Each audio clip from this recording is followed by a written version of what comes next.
Jeg gik mig over søerne, der mødte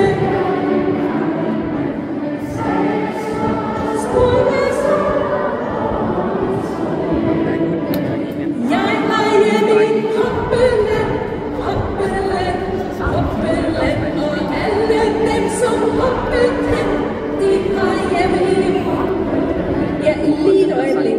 Vi skal lige have øvet det her, for jeg kan se publikum, de er simpelthen slet ikke klar på at hoppe. Hele koret er klar på at hoppe, så nu tager vi lige et omkvæd kun med publikum. Okay, det er ligesom om I kommer til kor, man slipper ikke sådan nemt. Publikum, jeg var hjemme i Hoppeland. Er I klar? Og jeg var hjemme i Hoppeland. Det er meget bedre. Ja, men og alle dem som hoppede. Ja, I kan springe fitness over senere i dag, hvis I er med i sangen her. Vi skal have et andet vers, men jeg ved ikke, hvad vi skal synge. Hvilket land?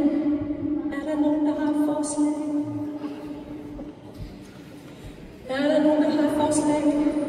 Det skal ikke være Hoppeland, det skal være Vinkeland, den tager vi forfra. Jeg gik mig over sø. Han sagde, spurgte så.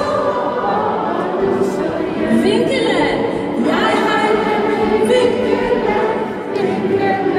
Vinkeland, og alle dem som de har hjemme i Vinkeland. Og vi skal have det næste vers, skal vide. Hvad siger I? Trampeland! Godt forslag.